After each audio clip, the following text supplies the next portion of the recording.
지난 5월 22일은 저미 수호 조약이 있은 지 꼭 140전이 되는 날이었습니다.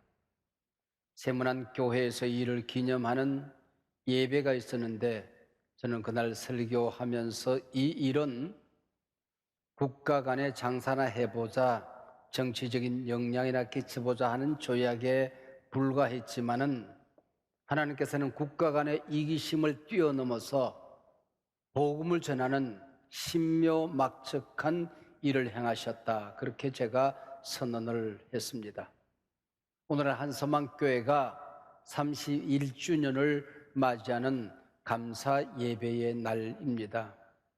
역시 지나온 세월을 뒤돌아보면 우리 많이 약한 이 교회를 통하여 하나님이 크고 놀라운 일들을 행하셨습니다. 인간의 약점을 뛰어넘는 신묘막측한 하나님의 은혜의 역사였음을 고백할 수밖에 없습니다. 목사인 저 자신을 뜯어보고 우리 교우 한 분 한 분을 살펴보고 우리가 살아왔던 지난 30년 목회 환경을 아무리 분석해 보아도 이건 불가능한 일입니다. 인간적인 조건으로 이루어질 수 없는 일이라고 하는 겁니다. 그래서 하나님의 사랑이요, 하나님의 은혜요, 하나님의 손에서 이루어진 기적의 역사라고 우리는 고백을 하는 것입니다.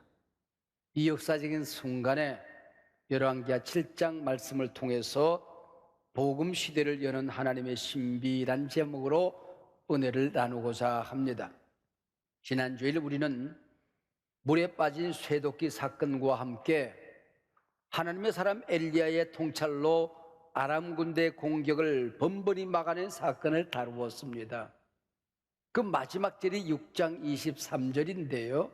엘리사의 통찰로 아람 군대가 눈이 멀어서 질질 끌려옵니다.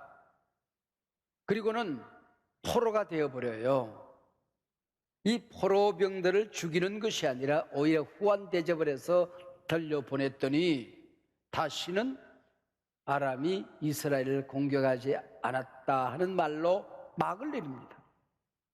그러나 오늘 본문 시작되는 첫 절이 24절이거든요.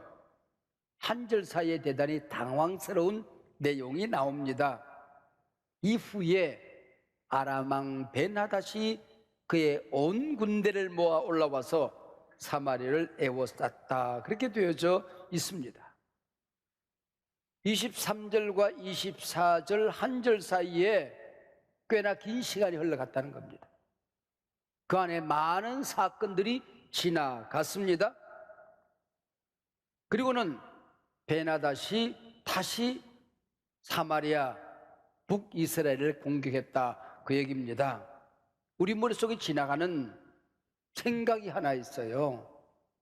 아람 왕이라는 사람은 참 야비하다, 참 못됐다 하는 생각을 가지게 됩니다. 우리가 잘 아는 대로 아람의 군대 장관 나아만이 나병에 걸렸을 때에 신서를 써서 이스라엘로 보냅니다. 그 나라에 듣자 하니 엘리사라는 사람이 있다는데 그분을 통해서 이 병을 고쳐달라. 그래서 한참 요라는 소리가 들리다가 엘리사를 통해서 나아만이 고침을 받아요. 그리고도 번번이 아람 특공대를 매복시켜서 이스라엘 왕을 해치는 전략을 세웁니다. 근데 엘리사는 왕궁에서 일어나는 모든 걸 듣고 있어요. 그래서 나라를 보호합니다. 포로병으로 죽을 수밖에 없는 상황 속에서 후한 대접을 받고 돌아갑니다. 그래서 23절 우리가 본 대로 다시는 공격하지 않았다. 근데 24절 아람 왕은 하나님을 두려워하지 않습니다. 하나님의 은혜를 짓밟아 버립니다. 지금까지는 국지전을 펼치다가 온 군대 뭐예요? 전면전을 펼쳤다. 그 얘기입니다. 로마 군대가 이스라엘을 포위하고 성 안의 모든 양식이 씨가 마를 때까지 기다리던 마사다 성에 최후가 있었습니다. 아람 왕은 이처럼 사마리아 성을 포위하고 양식의 씨가 마를 때까지 기다립니다. 이 전략은 유효했던 것 같습니다.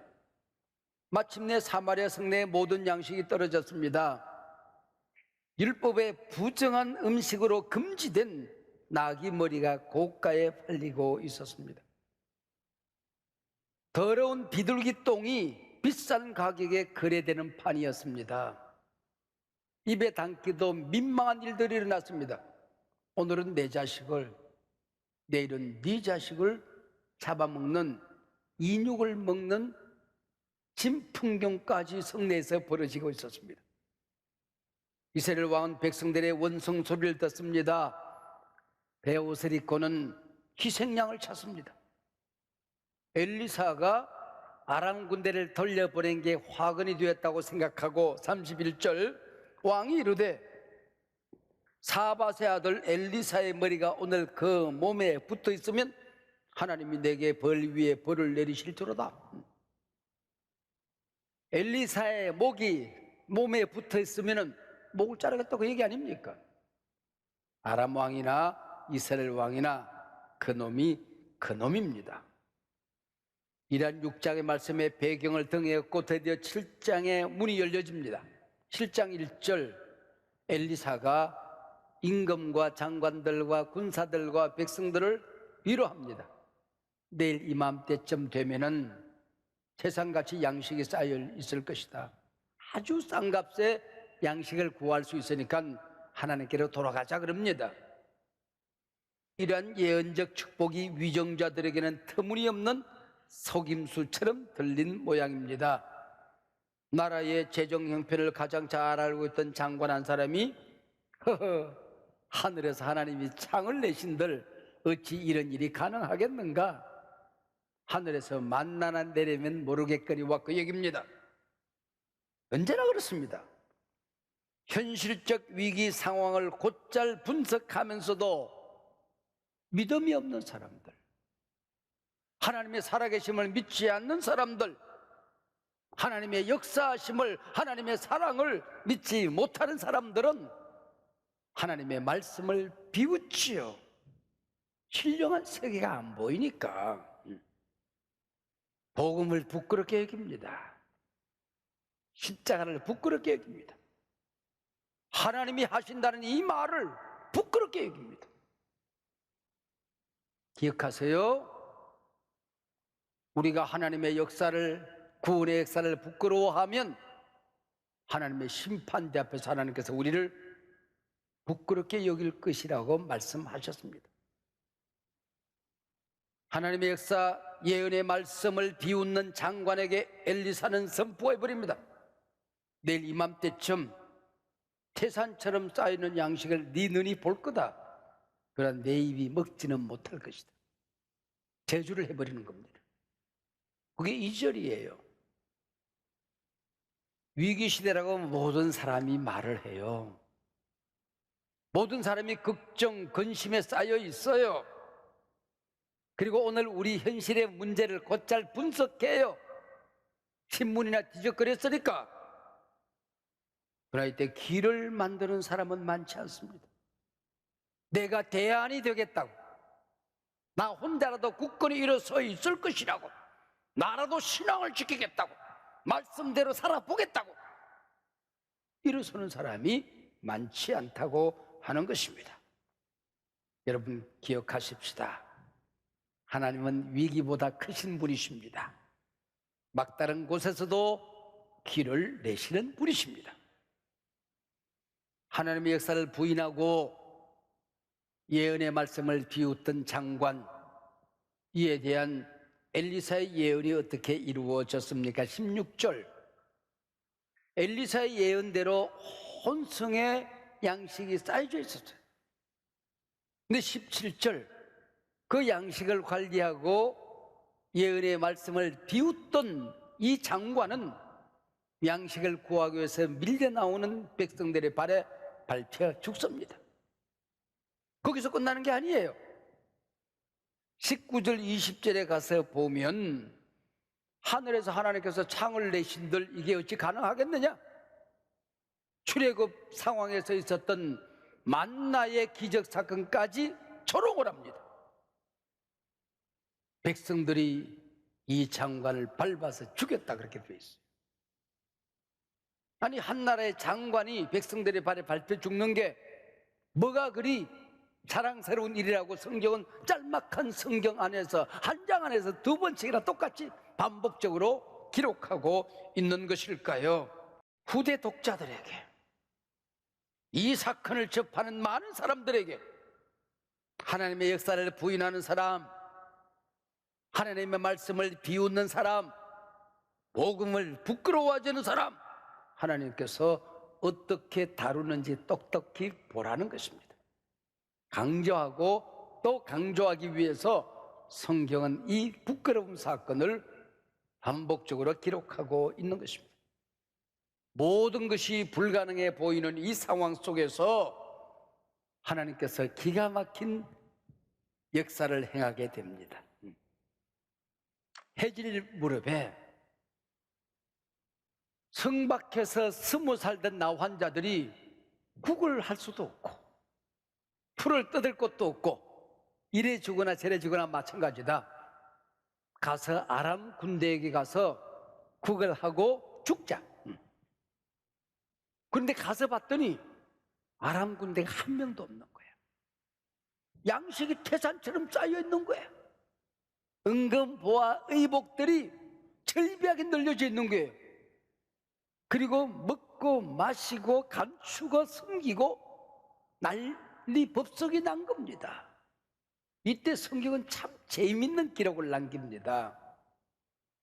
나병 환자들이 죽으면 죽으리라 그러고 아람 군대를 향하여 첫 발을 내디디던 때가 해질 무렵 아람 군대가 어디서 말발굽 소리가 요란하게 들립니다. 철병거 소리가 철끄덕철끄덕 쿵쿵 지축이 흔들거립니다. 자기들 나름대로 해석을 합니다.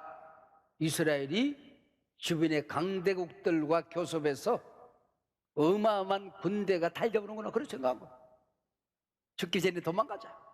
그래서 모든 양식과 군량미를 쌓아놓고 도망가는 겁니다. 이때가 언제냐? 해질 무렵. 기가 막히게 똑같은 시간에 나병 환자들에게 역사하시는 하나님이 아람 군대의 귓전에 요란한 군사들이 몰려오는 소리를 듣게 하는 것입니다. 여러분, 하나님은 가장 적절한 때에 가장 놀라운 사랑을 안고 여러분에게 찾아오십니다. 믿으시길 바랍니다. 실컷 먹고 감추다가 우리가 이럴 게 아니다. 이 아름다운 소식을 굶어 죽어가고 있는 이스라엘 백성들 왕에게도 전해야 되지 않겠느냐. 오늘은 아름다운 소식이 있는 날이거늘 여기 아름다운 소식이 뭡니까? 기쁜 소식, 복음이죠. 복음이란 우리 주 예수 그리스도 안에 있는 풍성한 하나님 나라의 선물입니다. 이 선물은 돈 주고 사는 게 아니지요. 하나님의 은혜는 공짜지요. 망해가던 그때에 이스라엘에게 아름다운 소식을 전하고 온 백성을 살리는 이토록 엄청난 역사를 하나님은 누구에게 맡깁니까? 그 당시 가장 연약한 사회적인 약자, 이 나병 환자들에게 맡겼다는 것입니다. 멸시천대꾸러기들이었습니다. 가족으로부터도 버림받은 사람들이었습니다. 근데 갑자기 하나님께서 위기시대에 역사 무대에 가장 연약한 자들을, 사회적으로 가장 어려운 처지에 있는 나병 환자들을 국가를 재건하는 1등 공신으로 만들어버립니다. 온 백성에게 구원의 소식을 전하는 하나님 나라 사신이 되게 하는 것입니다. 이게 뭡니까? 신묘막측이라고 하는 것입니다. 하나님의 역사는 이런 겁니다. 근데 성경을 읽다가 아쉬움이 하나 있더라고요. 이 4명의 나병 환자 이름을 찾으니까 없어. 아니, 이름을 잃어버리고 살던 사람들이었습니다. 그들은 이름이 없어도, 이름이 알려지지 않아도 하나님 손바닥에 자기 이름이 있으면, 하나님 나라 생명책에 하나님 존전의 이름이 있으면 그걸로 됐다. 그것은 만사오케이, 오늘 본문의 내용입니다. 세상 사람들은 그 이름과 사역을 기억해 주지 않아도 하나님이 기억해 주시면, 하나님 앞에서 모든 것이 보상되어질 걸 믿으면 우리는 하나님 나라 사역자로 일어서는 겁니다. 한소망교회 지난 30년 역사 속에서 교회 역사에 한 줄 이름은 없지만은 하나님만 기억하시는 이름들이 너무너무 많이 있습니다. 목사의 머릿속에 남아있는 여러분들은 얼굴도 이름도 모르는 사람들이 너무 많이 있어요. 그들이 한소망교회 역사를 만든 사람들입니다. 기적을 만든 사람들입니다. 하나님 나라 손바닥에 그 이름들이 있을 것입니다. 주께서 갚아주시기를 빕니다. 나병 환자들이 그 친구에게 새로 말하되 우리가 이렇게 해서는 아니 되겠도다.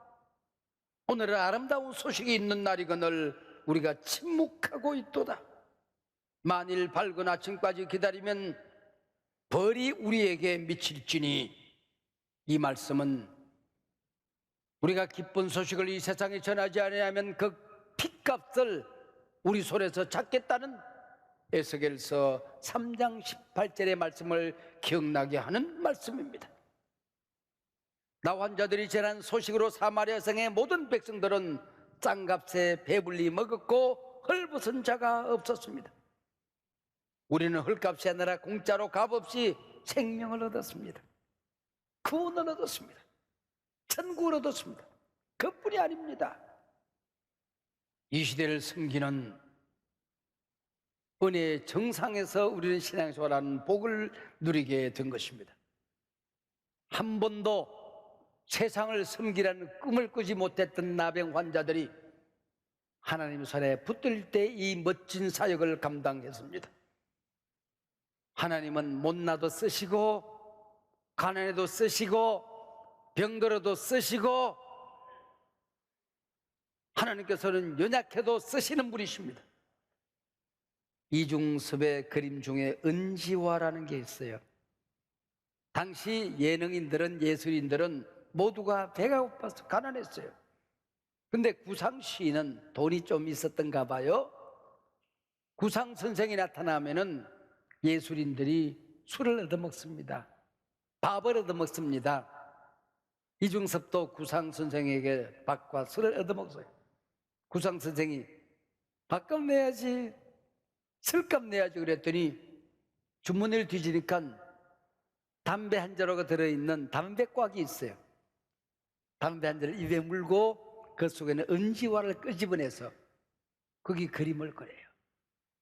그게 유명한 이중섭의 은지화라고 하는 것입니다. 손바닥만한 그림입니다.